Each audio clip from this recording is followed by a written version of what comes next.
Hey guys, last time என்னோட பேஜ்ல எனக்கு ஆக்சிடென்ட்ல நடந்த ஒரு பர்னிங் ஆக்சிடென்ட் என்னோட ஸ்கின்ல நடந்துருந்துச்சு, என்னோட ஃபேஸ்ல நடந்துச்சு. அந்த வீடியோ நான் ஷேர் பண்ணியிருந்தேன். ஸோ அதுக்காக விசாரிச்சு நிறைய பேர் டிஎம் பண்ணியிருந்தீங்க. இதை எப்படி நான் ரெக்கவர் பண்ணேன், ஸோ எப்படி உங்களோட ஸ்கின் திருப்பி வந்து ரெக்கவர் ஆச்சு அப்படின்றது தான். ஏன்னா நம்மளுக்கு ஒரு பிம்பிள்ஸ் வந்தாலே அந்த மார்க் போறது ரொம்ப டைம் எடுக்கும். ஆனா இப்போ வந்து என்னோட ஸ்கின்ல நடந்தது, நம்மளோட ப்ரொஃபஷனல்ல அதுவும் ஒரு மேக்கப் ஆர்டிஸ்டா நான் நிறைய ஸ்ட்ரகிள்ஸ் ஃபேஸ் பண்ணேன். இதுல என்னன்னா, எனக்கு அந்த இன்சிடென்ட் நடந்ததுக்கு அப்புறமே ஒரு 2 டேஸ்லயே எனக்கு ஒரு மேக்கப் இருந்துச்சு. ஸோ அந்த மேக்கப் நான் டைரக்டா போய் பண்ற மாதிரி இருந்ததுனால ரொம்பவே கஷ்டப்பட்டேன். என்னன்னா ஆஃப்டர் கொரோனாக்கு அப்புறம் திருப்பி மாஸ்க் போட்டு நான் ஒர்க் பண்ற மாதிரி இருந்துச்சு. இதுக்கு இந்த ஊன்ஸ் வந்து கிளியர் ஆகுறதுக்கு இருக்கும் இல்லையா.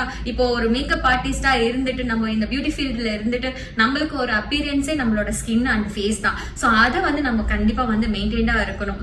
வந்து நம்ம ஒர்க் பண்ணும் போது நம்மளோட ஃபேஸ் தான் அட்ராக்டிவா தெரியும். ஸ்கின்னையே நம்ம வந்து ப்ராப்பரா வந்து மெயின்டைன் பண்ணலன்னா என்ன மாதிரி இருக்கும்ன்ற ஒரு லோவா எனக்கு வந்து ஃபீல் ஆக ஆரம்பிச்சிச்சு. இருந்த ஃபேஸ் இந்த அளவுக்கு எனக்கு வந்து ரெக்கவர் ஆயிருக்கிறதுக்கான ரீசன்ஸ் அண்ட் நான் என்ன மாதிரியான ஸ்கின் கேர் ரொட்டீன்ஸ் வந்து நான் ஃபாலோ பண்ணேன்றத உங்களுக்கு நான் இந்த வீடியோஸ்ல ஷேர் பண்ண போறேன். பர்னிங்ஸ் நடந்துச்சுன்னா அதுக்கு என்ன மாதிரி நம்ம வந்து கிரீம்ஸ் வந்து யூஸ்வல் டாக்டர்ஸ் வந்து சஜஷன் பண்ணுவாங்கன்றது உங்களுக்கு நல்லாவே தெரியும். அது பாத்தீங்கன்னா சில்வரெக்ஸ்ன்றது உங்களுக்கு தெரியும்.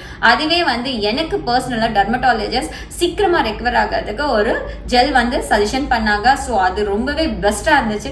அதோட ஒரு இது வந்து லிங்க் வந்து உங்களுக்கு வேணும்னா எனக்கு ஜெல்லுன்ட்டு வந்து கமெண்ட் பண்ணுங்க, டிஎம் பண்ணுங்க. லிங்கை நான் உங்களுக்கு பர்சனலா உங்களோட இன்பாக்ஸ்க்கு நான் சென்ட் பண்ணி விடுறேன். கண்டிப்பா உங்கள யாருக்காச்சும் இந்த மாதிரி வந்து பர்னிங் ஊன்ஸ் அண்ட் மார்க்ஸ் வந்து இருக்கிறவங்களுக்கு சீக்கிரம் ரெக்கவர் ஆகிறதுக்கு யூஸ்ஃபுல்லா இருக்கும்னு நினைக்கிறேன்.